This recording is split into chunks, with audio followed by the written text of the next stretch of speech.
Hello everybody, welcome back to my channel, like Letitia 1000. Welcome, y'all. So we're gonna be reacting to the real Pop Smoke's story.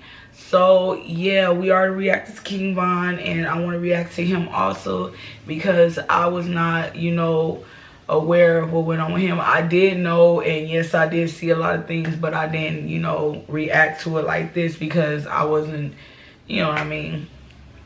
I wasn't into the YouTube thing, so I didn't know that it can go this far. But if y'all can do your girl a very big favor before we get into this video, to any reaction, if y'all can do me a very big favor, subscribe to my channel, like Letitia 1000, y'all. Like my videos on up, share my videos, make sure you cut your notification bell on, so you don't miss any of my content. Make sure you comment down below to let me know how you enjoyed it and everything like that. And you know what I'm saying, we're gonna get right into it. So let's do this. Subscribe, y'all. Hey, this is 523. I need an ambulance right now.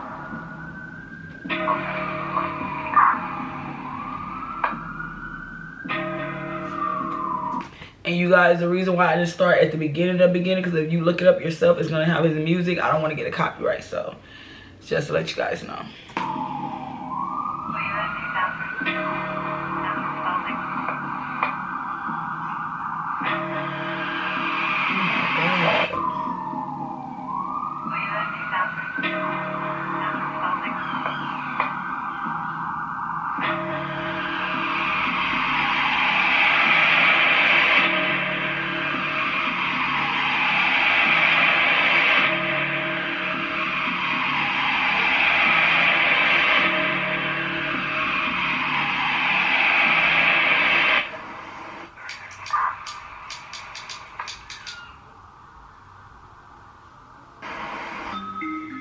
Bashar Jackson was born on July 20th, 1999, in Brooklyn, New York, to a Jamaican mother and Panamanian father. He gained a taste for music early on as his mother sang in the choir and his father played conga drums. He stated where he's from, there's only 3 options of making it out: become a rapper, a ball player, or a drug dealer. It just so happened he would experience all 3 of these. In middle school, he would be expelled from school for bringing a gun in his backpack, marking the beginning of the rough teenage years, which would inevitably lead him to joining the Crips and Woos. But this doesn't mean he didn't try sports as a way out first, though. When he was 15, he got a scholarship to Rock Top Academy in Philly, but was forced to leave his hoop dreams after a doctor's visit showed he had a heart murmur. In his own words, "You like nice things, you gotta do things to get nice things." He would return to the streets once again, where he had his first taste of the finer things in life. By the age of 16, he had made enough money to buy himself a 5 Series BMW. Even though this was years later, he eventually was charged for bringing the weapon to school and placed on 2 years probation and house arrest. This forced him to focus on school. He says this is the only reason why he graduated. One night when he was hanging out with his friends, they all decided to go to a music studio, where his acquaintance Jake Guapo was recording that night. After a few hours of Jake Guapo recording, he ended up falling asleep in the studio. With the studio time already being paid, he decided to hop on the microphone. Having never rapped seriously before, he went to YouTube and pulled up beats. He recorded Money, Power, Respect that night, and the very next day everyone on his block was showing love to his song. He knew then he might have a chance of making it out of the streets. With his whole hood behind him, he knew he needed to drop some more music. He went back to YouTube wanting more beats from the same person.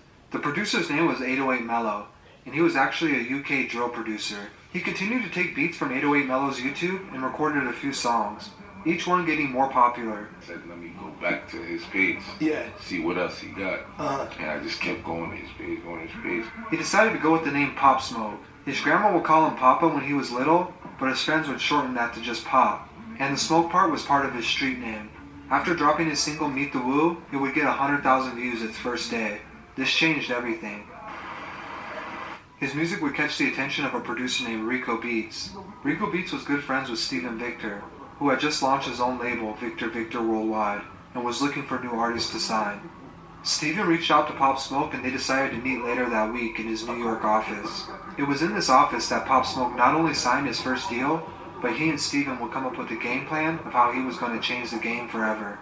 While they met, Pop showed Steven he had talent far outside of the drill music he had been putting online. He could actually sing too, and he was pretty good at it.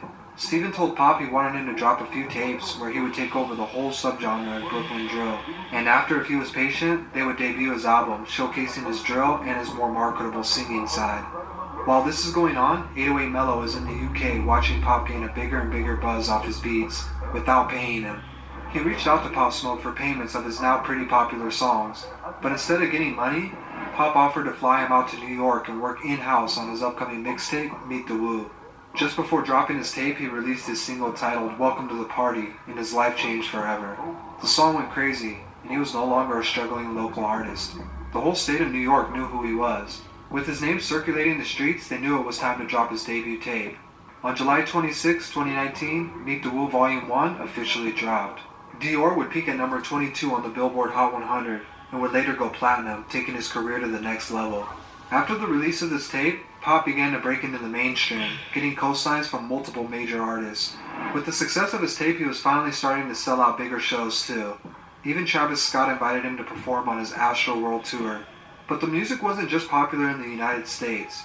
Because 808 Mello and Pop Smoke's music bridged the gap between UK drill and New York, even people overseas were catching wind of the music and wanted to hear more after the UK rapper Skepta remixed Welcome to the Party.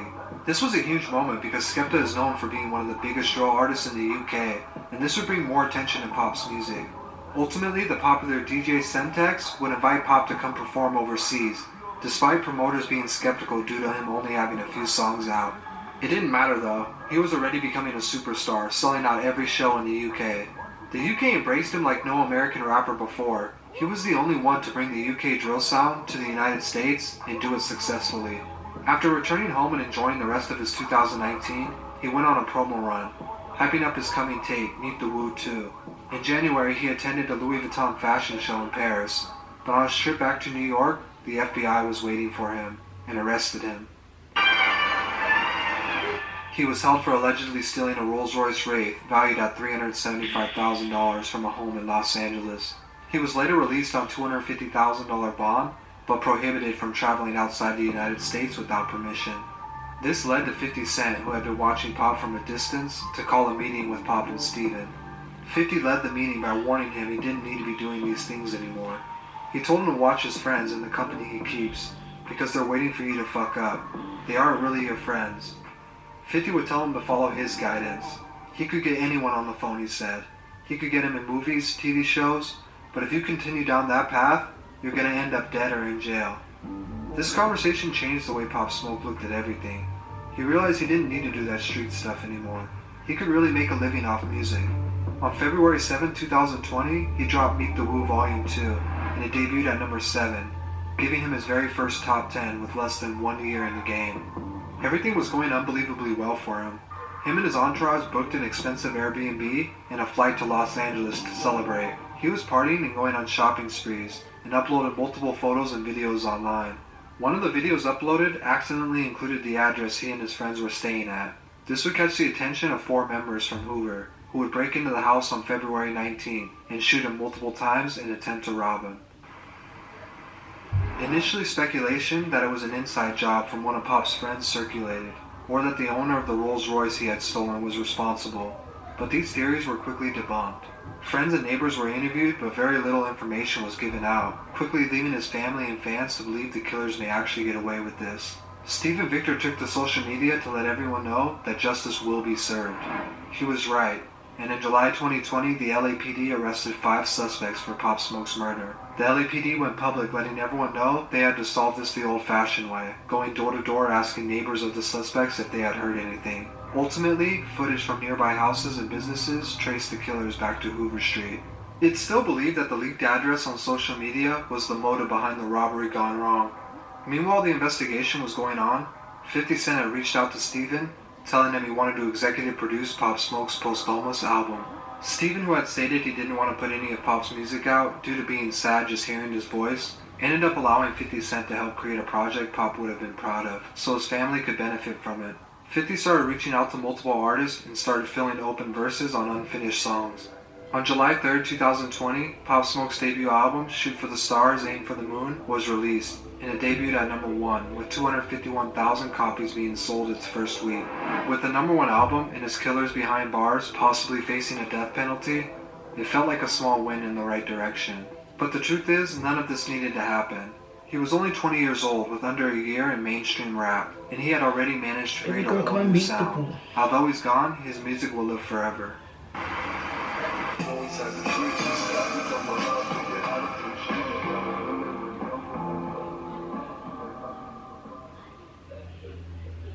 Damn.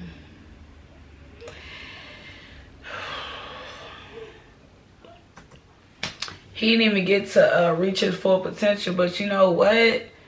You know, rest in peace to Pop Smoke too. Like, it's crazy when you, man, like, it's crazy. So, yeah, my condolences go out to his family and to everyone that loved him. You know, I also loved his music and everything like that. He reminds me a lot of 50 Cent. 50 Cent is one of my #1 rappers and everything like that. So, yeah.